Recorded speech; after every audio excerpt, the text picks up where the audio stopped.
Okay, welcome. I'm excited to talk to you about how understanding a child's temperament can help you support them in your preschool environment. My name's Summer Gunn, and I teach at Utah State University in the Department of Special Education and Rehabilitation Counseling.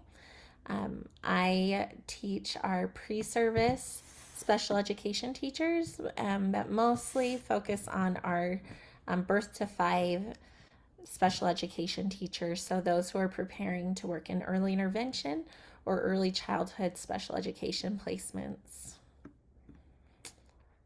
Okay, today, what I hope to address with you all is helping you understand temperament, so defining temperament, explaining why it matters, exploring the traits of and types of temperament, and talking about how understanding those helps you understand goodness of fit. So your own temperament and the child's temperament, and how you can leverage those to support interaction, and share some tools or strategies that you can use for understanding temperament and how it is impacting the dyadic relationship between the child and the caregiver, and the child and the preschool professional.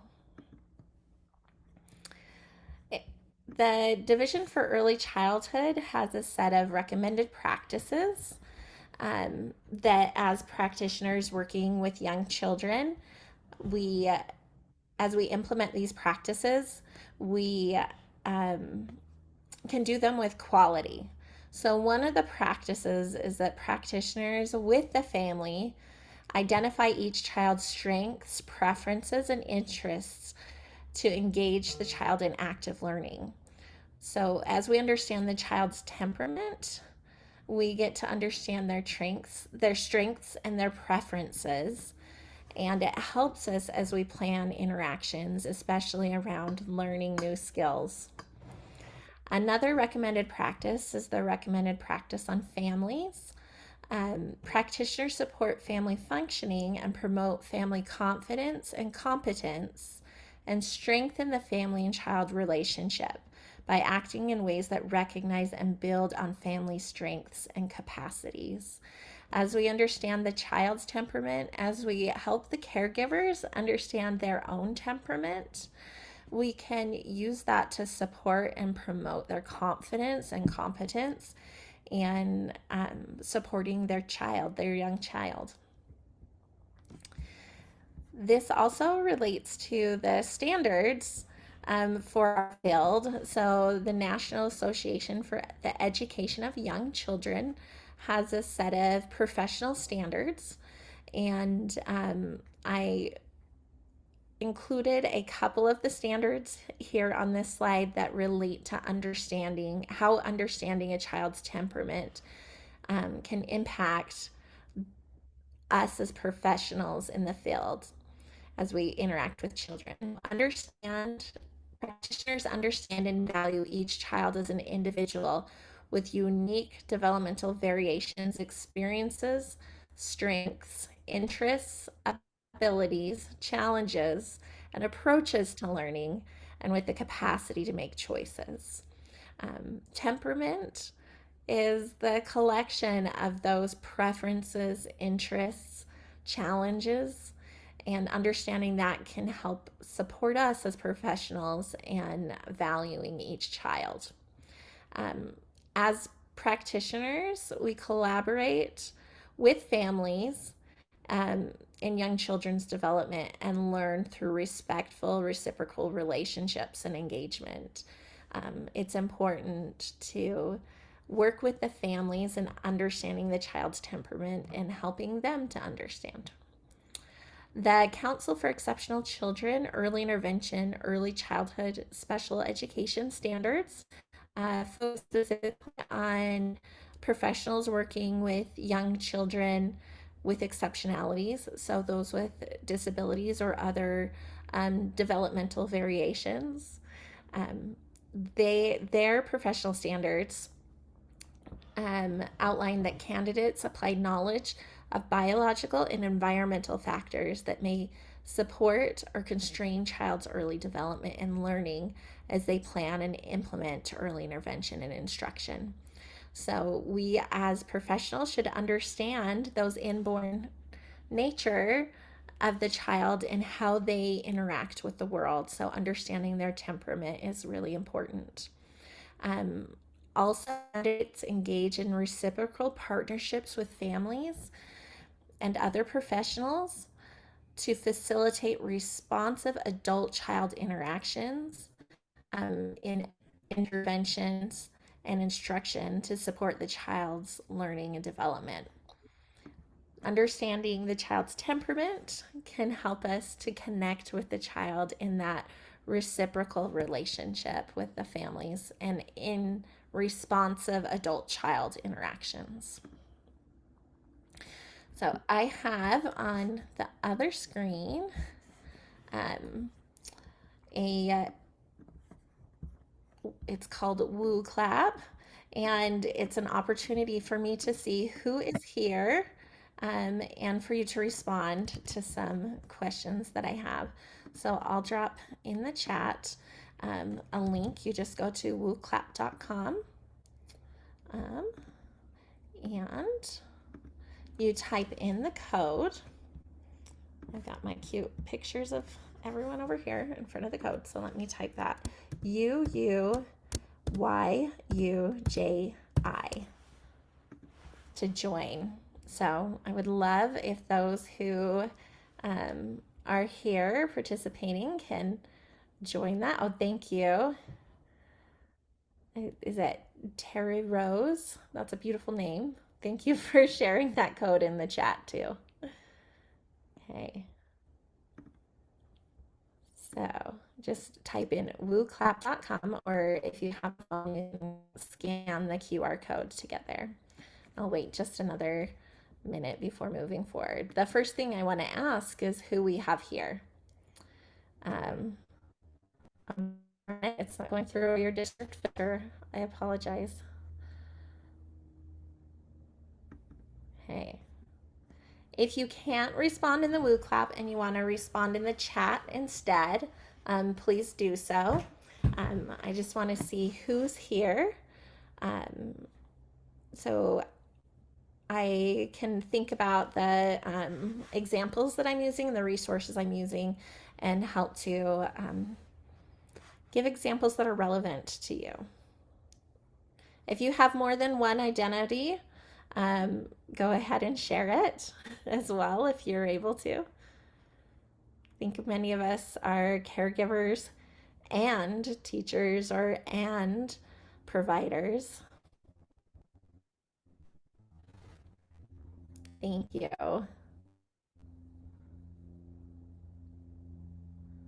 Awesome. Thank you. We have a lot of preschool teachers here, and some that are working, most of you are probably working with children with exceptionalities and children who follow a typical developmental sequence, right? Awesome.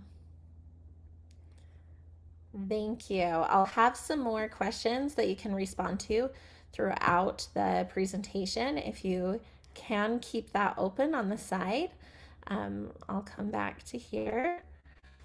So my first question is, what is temperament? It's a very, I'm come from a behavioral background, my education, and temperament is a very developmental term.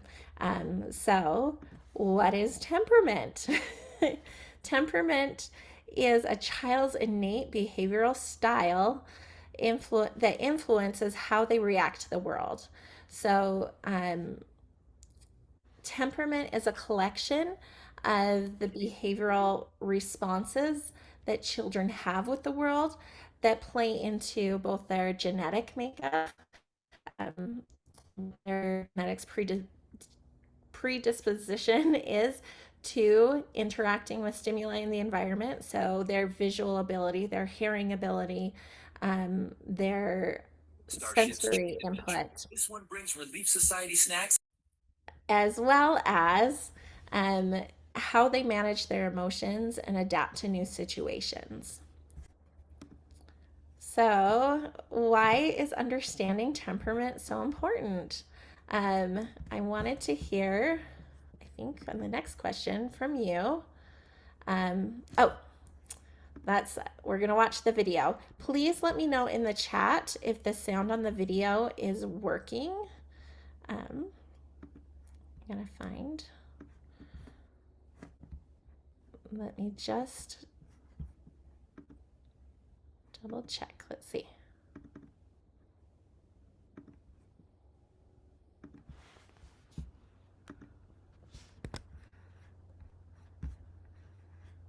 Okay, just a second. I'm going to find the video. Let's try again.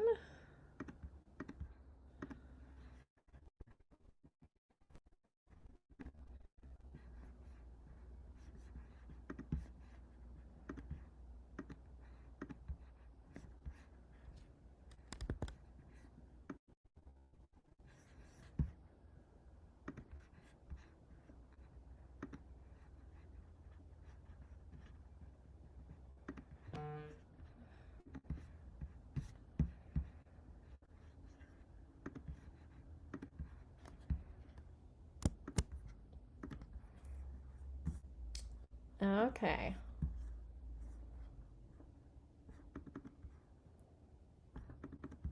Okay, my video once again did not work, so let's see if we're going forward. Um, think of a child you know well. Which temperament traits are most noticeable for that child is my next question. So, actually, let's go to this question on here. How would you feel if you were someone who likes music, movement, and staying busy, but was expected to spend all day in a quiet, calm, hushed classroom?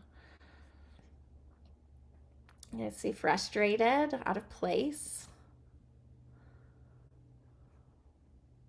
agitated, right?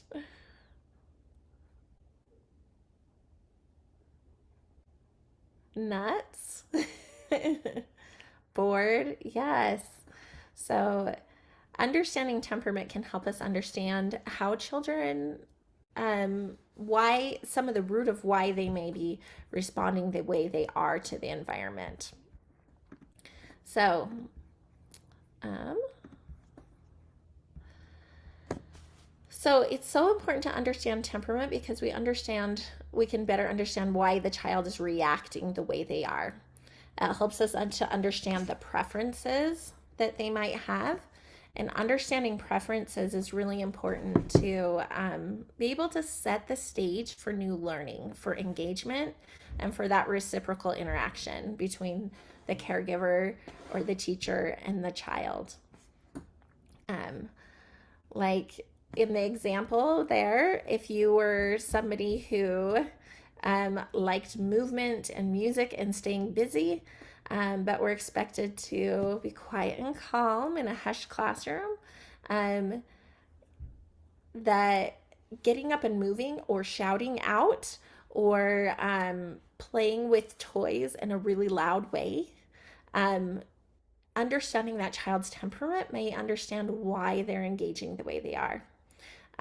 It doesn't mean that when the expectation is calm and hushed, that it's okay for them to be loud and boisterous. But understanding where that behavior might come from can help us understand how to support them to be able to regulate better in the environment.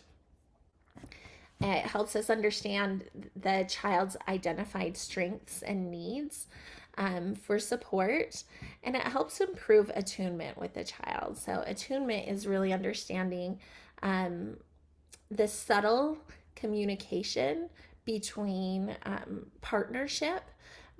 So, a child and a caregiver will have good attunement when the caregiver tends to understand some of their nonverbal cues and is able to respond to them, as well as the child understanding and responding to the caregiver's nonverbal cues as well. So, attunement is the process of a caregiver being fully present and in tune with the child's emotional and physical needs, responding to their facial expressions and body language. Children with different temperaments will have different uh, facial expressions to, or they'll have reactions to the things in the environment and produce different facial expressions or body movements. Um, my own children, my oldest, would duck her head and stick her head, like right, her forehead right into my stomach when she was upset and was quiet, where my youngest child would throw his head back and scream when he was upset. So parents need to understand their child's own cues and expressions, and temperament can help us to understand what those cues are. So, what influences temperament? Temperament is influenced by genetics.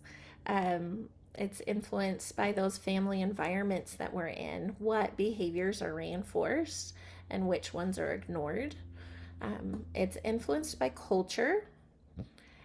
It's influenced by medical conditions and disability. A child who is identified as having autism will have both their cultural background, their family environment, and their genetics shaping how their temperament is displayed. But the autism will also have a part of that, but it's not in its isolated context. It's in the context of culture and family environment and their genetic makeup. Toxic substances can impact temperament as well, trauma, and then nutrition. So, thinking about that, it's really important that we understand that temperament is pretty salient, but things can impact how we respond to the environment within the context of our temperament. It's unlikely to change over time, but family and cultural values and parenting styles can impact the intensity of different temperament traits. So, the research has outlined a number of temperament traits, including activity level, so children's energy level and movement, rhythmicity, so if they like to engage in a really rigid, predictable routine versus having more flow between routine. Their approach or withdrawal from situations is part of temperament, how they respond to new situations or people.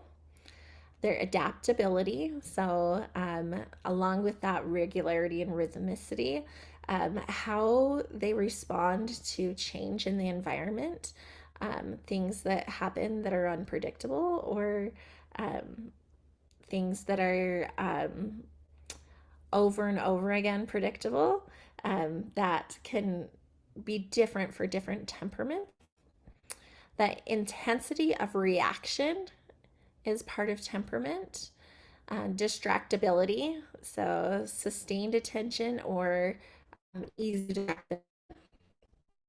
Persistence, how much they will engage with an activity that they're not necessarily successful at and problem solve around persistence as part of temperament. And their sensory threshold, so how sensitive they are to different stimuli like sounds, lights, textures,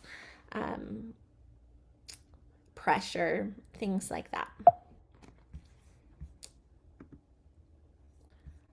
So when we think of those, the research has kind of grouped them into three different types of temperament. So easygoing, slow to warm, and active temperament.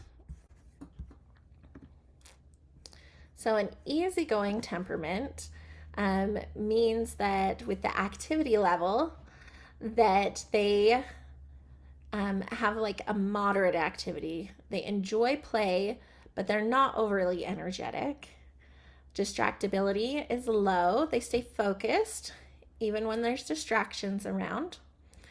Mild intensity, the reactions are calm and balanced.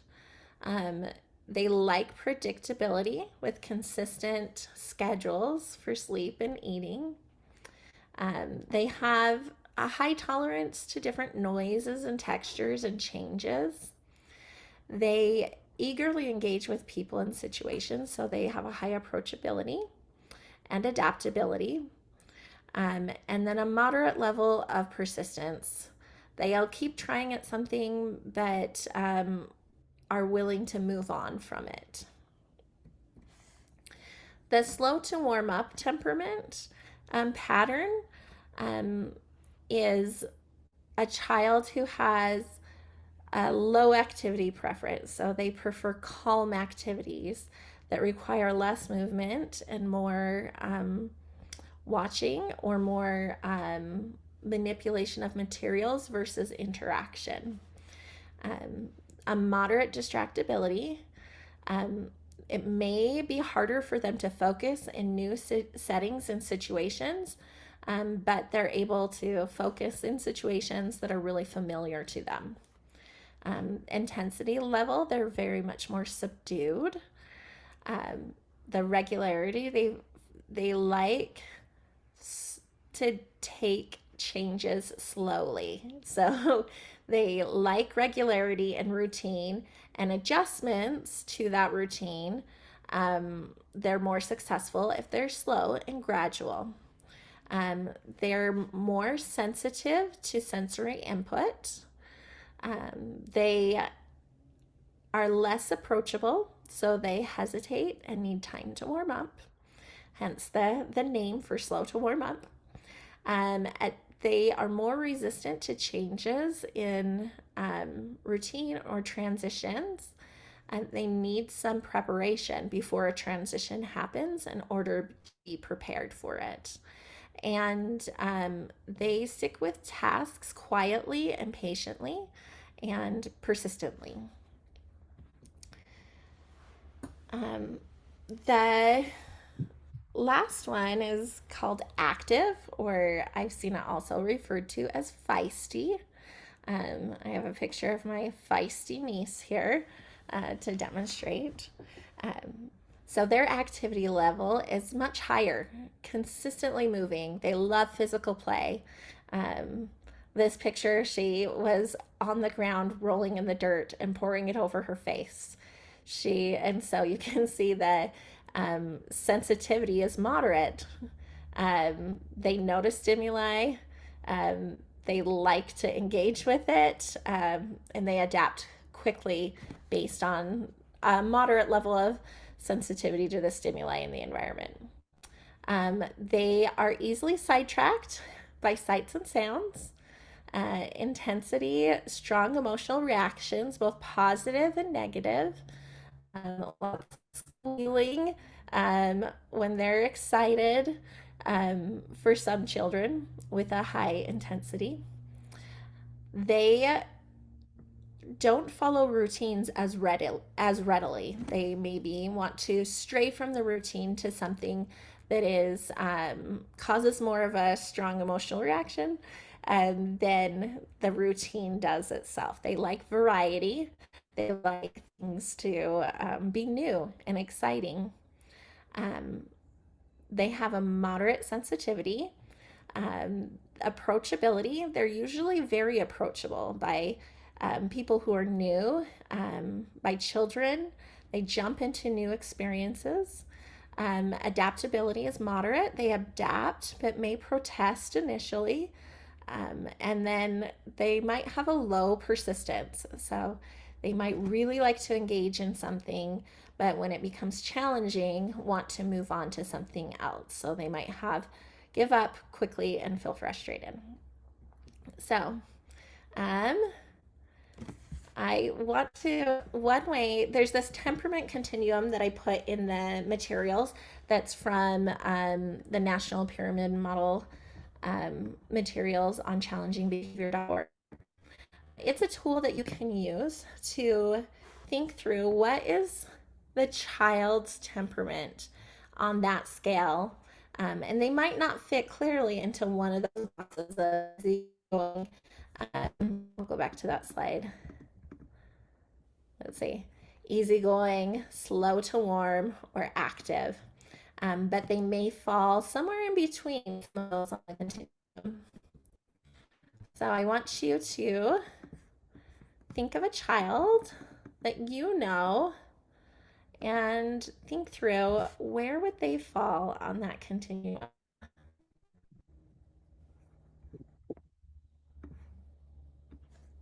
Okay. I'm going to give you guys a time to reflect on that.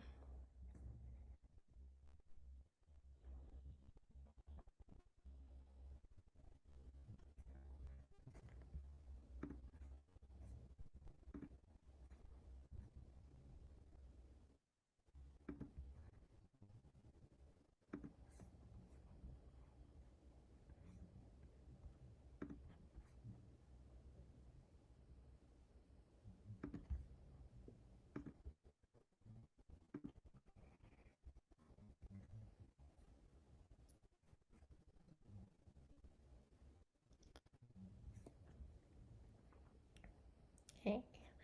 I dropped that temperament continuum into the chat as well so that you can access it there. I would love to hear as anyone reflects either in the chat or you can raise your hand and unmute what you notice about a child you care for in temperament, where they fall on the continuum.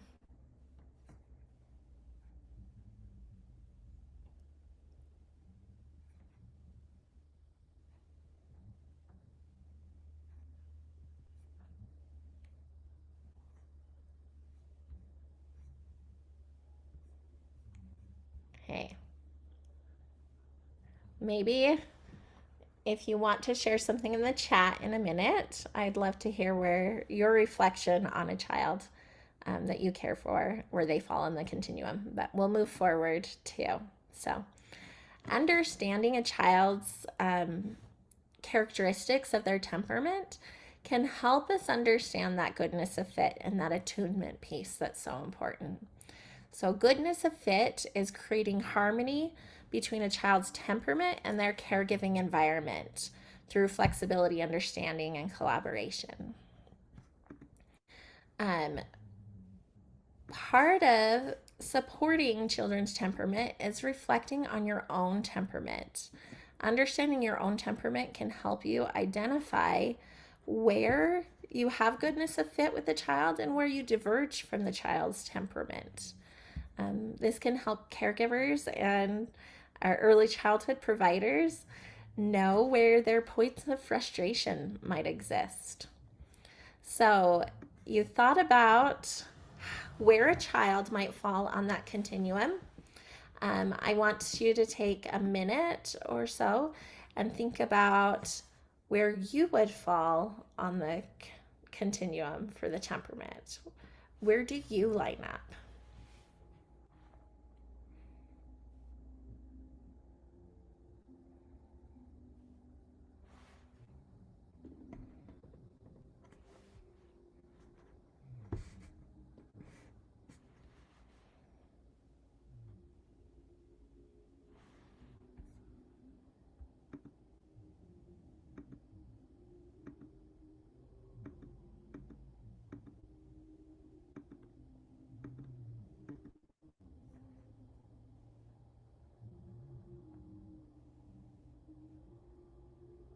Okay. Hopefully, you took just a minute to reflect on where you feel like you fall in your temperament. Um, and can see the how your temperament and how you approach things um, and how the child approaches things, if we can figure those out and create a partnership with families, we can really support the development of pro-social adaptive skills so that they can have that positive relationship with each other. Um, it's also really important to understand your temperament and how you approach your planning within your early childhood environment, that your temperament is going to impact that. I am very much a slow to warm up, but also once I'm warmed up, I'm one of those more feisty individuals, but I am slow to warm up. I like routine, I like predictability. Um, I do like movement and activity and noise, but only after I feel like I'm ready for it. And that's how I've approached teaching in an early childhood environment often, understanding that and that some of the children that I work with don't have the same temperament as me. Um, I, as a professional, can reflect on how am I valuing their temperament within the curriculum instead of just coming from my own perspective. So I have another question on bootstrap, and oh, never mind, we're not quite ready for that one. I was gonna share with you guys a scenario in a minute. So before that, some of the ways that you can think about and value um, different temperaments is by supporting each easygoing, slow to warm up, or active and feisty temperament um, by being aware of things that can support them. So, easygoing, they may be less likely to demand attention and make their needs known. And so, it's important to think about where you're positioning them within learning activities to make sure that you are able to see them and watch for those subtle nonverbal cues of when they may need some more attention or more help.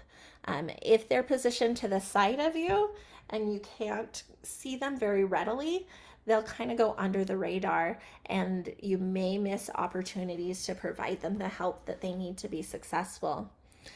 Plan to check in with them often, to come over and just watch and look and give them attention on a regular basis because they may not always seek it out from you. Communicate to them about emotions, using emotions and describing their behaviors to help them understand that you can see and value their response in the environment and their emotions, and teach them how to seek help when needed. Some children may need some more systematic or child focused instruction around how to ask for help when they are not able to persist at something any longer. A child who is slow to warm up, um, ways to support them is to think about how you can prepare them for new situations and people with extra support. Using visuals or social stories, having some like an if you do this, then board to help them understand and predict what is going to happen, can help them be better prepared for new situations. Having clear cues in your classroom around signals for when there's going to be a transition and signals for those transitions can help support them.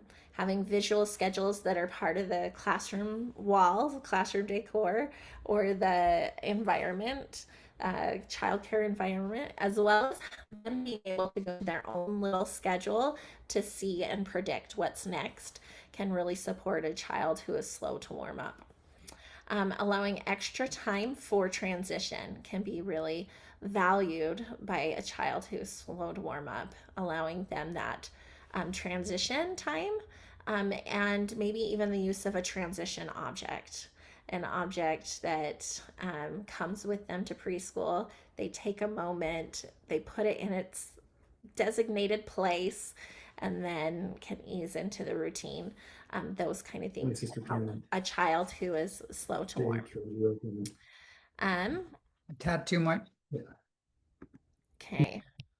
A child who is slow to warm up, you might offer encouragement for exploration and independence as well. Maybe target some of those initiating and engaging in new tasks. behaviors that really help them to be able to um, experience new things and try new things, providing reinforcement for them trying something new or something different in the environment can help support a child who is slow to warm up. And a child who is active or feisty, ways to support them in the environment is by being prepared to be flexible and patient in your interactions with them. We can still support them in learning how to follow routines, because that's an important skill in our culture, in our school cultures, in our family cultures. Some families really value routines, some families don't, right?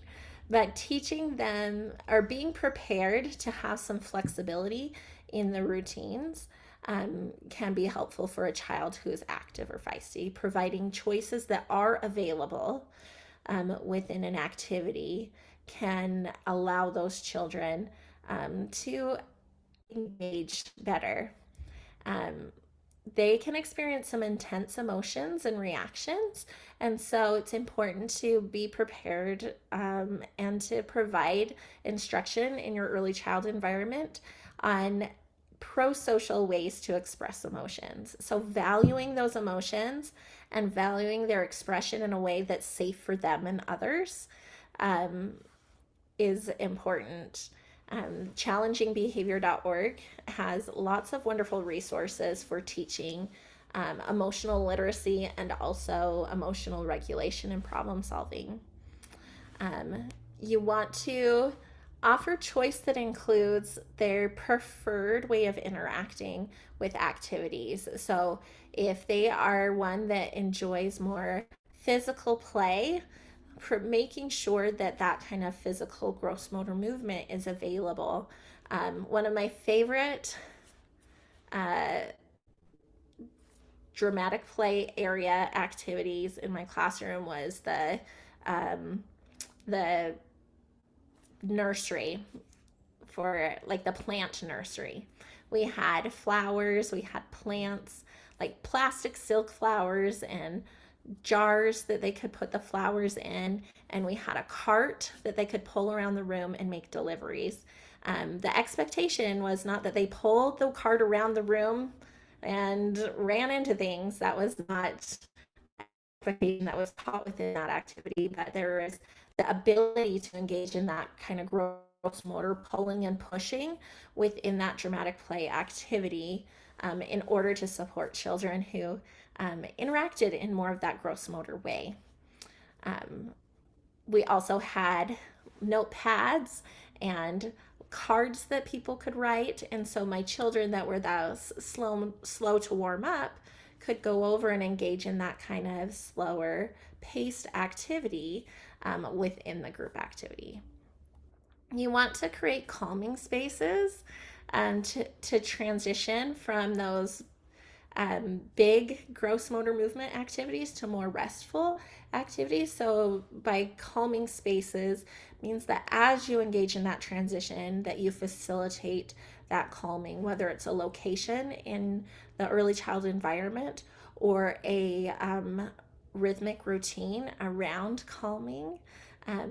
You want to think about that within the routines, that going from something where there's a lot of choice in movement and noise level to something where there's less choice, that you prepare and facilitate that transition. Give individualized transition reminders to ensure the child understands the transition is approaching. Label their emotions clearly, giving them the words that they might be able to use to express their emotions, as well as maybe actions that, again, are not harmful to them or others. My son, who was very much more physical and feisty, he was having a difficult time expressing his emotions. And so I labeled them, and then I also gave him a physical way to demonstrate his emotions that didn't harm him or others. We had different colors represented the different emotions that he might be experiencing, and he was able to take items and move them across from one jar to another um, that was not breakable to express his emotions. And that physical movement of moving the red stick into the red jar um, allowed him to express his emotion without expressing in a way that harmed others. Helping them with by you staying calm when intense emotions are present while acknowledging their feelings is really important as well. And point out when the child is calm to help them learn about that emotional self-awareness, so that you can start to help them engage in more self-regulation in times where they should be more calm and present when the activity calls for it. Okay, so here's my scenario for us. There's this caregiver, Miss Mitchell, and the child, Micah, who's 22 months. It's 2:50 p.m. and Micah's sitting on Mitchell's lap in a comfy corner, watching another caregiver say goodbye to a little girl and his parent as they leave. Micah has his hand resting on Miss Mitchell's leg. Miss Mitchell is singing a hello song to each child as they arrive and is bouncing her legs to the beat. Micah sees the parent give the child a teddy bear and a hug. Micah gets up from Miss Mitchell's lap and moves towards his cubby. He finds and reaches inside his diaper bag and pulls out his own teddy bear from home. Micah walks over to Miss Mitchell and sits down on the floor next to her with his bear. He holds the bear up and smiles at Miss Mitchell and says, "Mr. Bear." Miss Mitchell smiles back and says, "Yes, Micah, that is your bear." Miss Mitchell gets up and walks quickly over to the snack area and says, "I'll be right back," and resumes her singing. Micah looks up at her and smiles. He puts the bear down and begins to play with some blocks that another caregiver puts down in front of him. Another child sits next to Micah and starts to place one block on top of another. Micah looks over and smiles. He says, "Block." Micah scoots closer to his peer and puts his hand on her arm and says, "Sarah." Sarah scoots away and says, "Mine." Micah leans over and hugs Sarah. Sarah says, "No hug." Micah frowns and looks up towards Miss Mitchell. So looking at that, we're going to look for different indicators of Micah's temperament. So if you go to the Woo Clap page, if you're still on there, what on a scale of 1 being very active and 5 being low activity, how would you rate Micah on activity level, distractibility, intensity, regularity, sensory threshold, approach withdrawal, adaptability, persistence, and mood?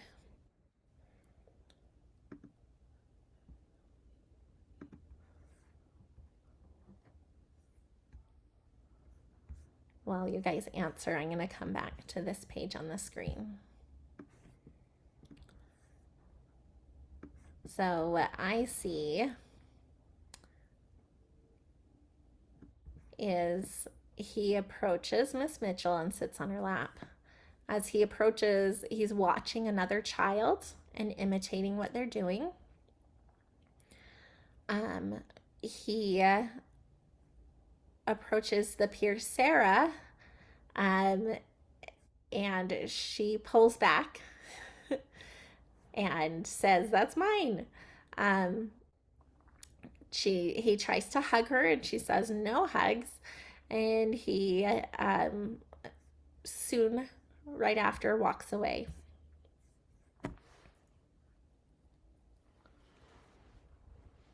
Thank you for responding. Yeah. He seems to have a moderate level of distractibility. Some approach withdrawal is maybe He easily approaches others, but easily withdraws as well. Some moderate persistence. Awesome. So, on a scale, we might mark Micah's temperament like this. He's less active, somewhat distractible, but not highly distractible. He, again, was just quietly sitting while other people were moving, and the teacher was shaking her leg while she sat. Routine. He seems to have a high threshold for sensory. So think about that. And now let's think about Miss Mitchell's temperament. In the example, Miss Mitchell was a little bit more squirmy.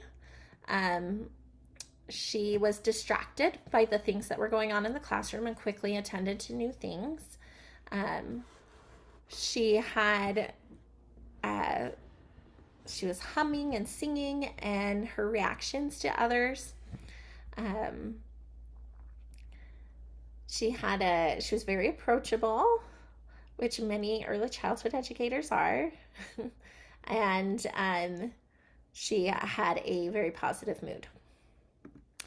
So when we think about the goodness of fit between Micah's temperament and Miss Mitchell's temperament, we need to see where there is overlap and where there is not to decide how Miss Mitchell, as the early childhood provider, can attend to her differences while supporting the child's temperament. So,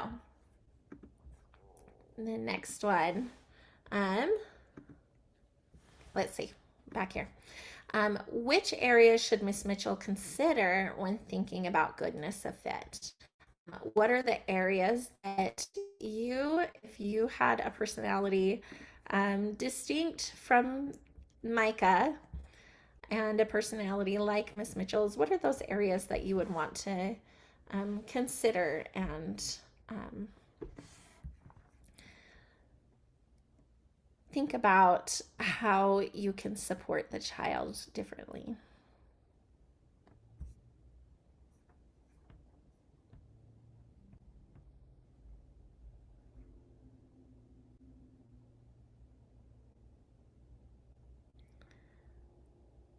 One that really stood out to me was the activity level, that he wanted that transition time. He seemed to want that transition time to just kind of sit with the teacher and observe for a minute.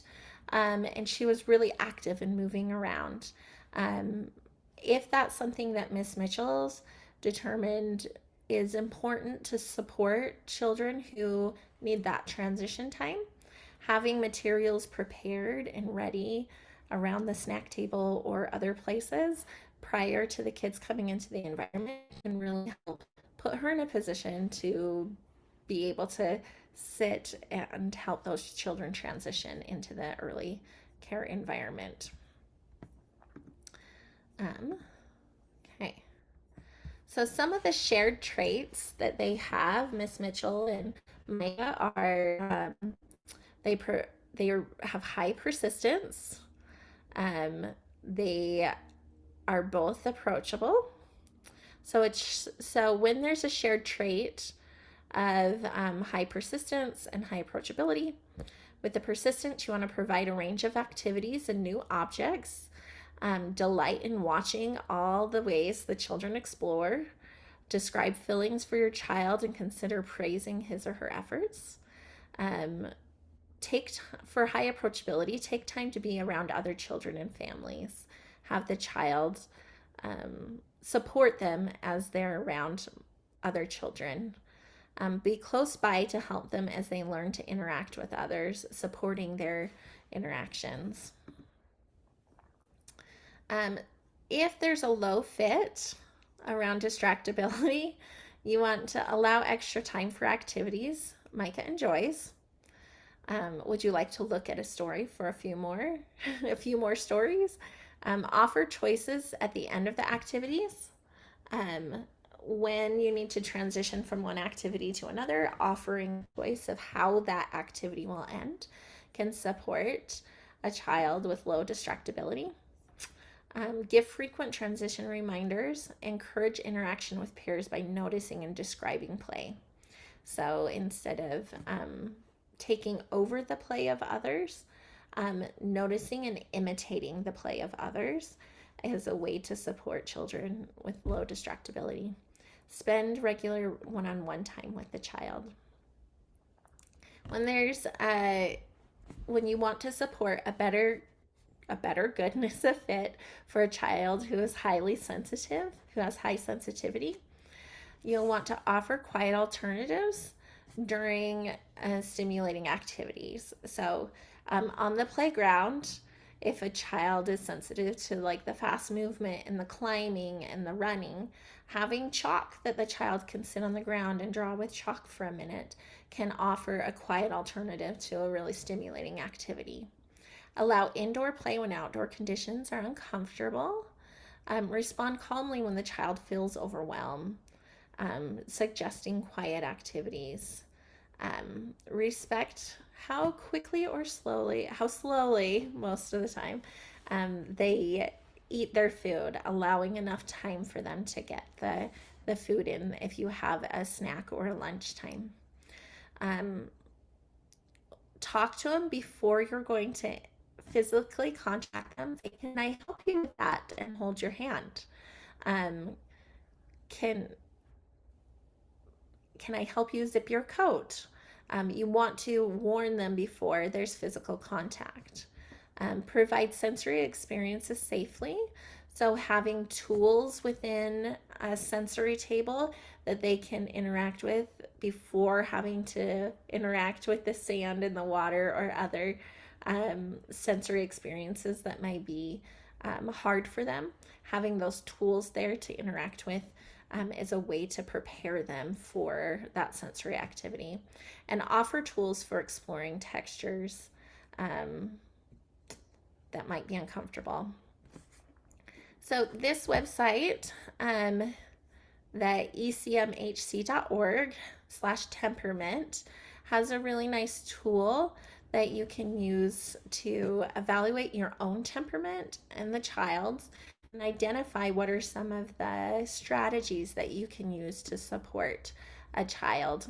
So let me come back to that.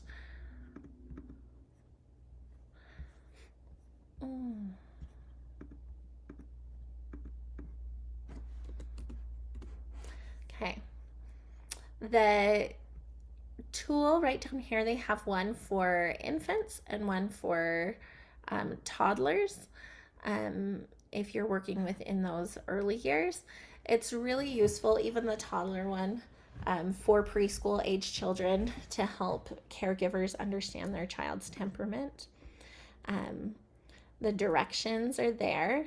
You go in and say, this is my temperament, and we can click to get the definitions for the temperament. It's not working at the moment. But you also have the temperament continuum that I provided you, and you identify like my temperament, low or active, high activity, less activity, distractibility. And then when you get results, it gives you an output of a report of what your temperament is and your child's temperament, and strategies for supporting them. The activity level that the child has and you have, what the goodness of fit is like, and strategies that you can use to support children with those within their different temperament characteristics. So that's a really good tool for you yourself, especially if there's a child in your early childhood environment that you are having a difficult time connecting with. Understanding how their temperament and your temperament may interact and what you can do to support that can be a powerful tool. Okay, Understanding temperament is really important in the role of helping a child learn self-regulation. Let's see the time here. Um, this is my niece who really wanted blue ice cream, and I was just with my 3-year-old nephew yesterday who could not talk enough about blue ice cream. So I think blue ice cream is the thing when you are 3 years old. But when we want children to learn self regulation skills, we need to support them in the context of their individual temperament. Children with self regulation skills have an easier time making friends, handle disappointment better, relate more successfully with adults and peers, and are less impulsive. So, understanding within the context of their temperament how they interact with the world can help us target what type of self regulation strategies we are going to support them with. The tool here, as it shares with you different forms of how to support the child, those can align and map onto strategies for teaching self regulation. And for more information about teaching self regulation, I have in the materials that I submitted, and I will put it here in the chat as well, a document from the pyramid model about supporting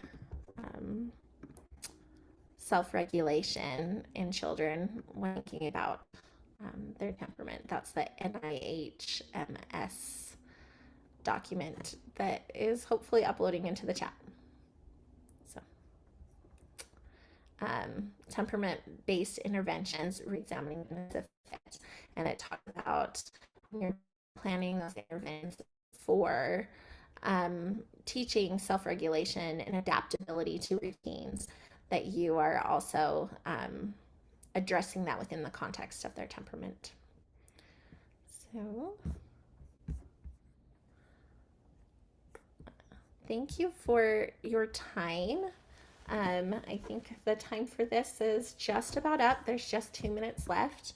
If you have any questions or want more to further conversation about how to think about temperament within your context of your relationship with children in early childhood, please reach out to me. You can contact me at summer.gunn@usu.edu. My contact was in the front of the slides, and thank you.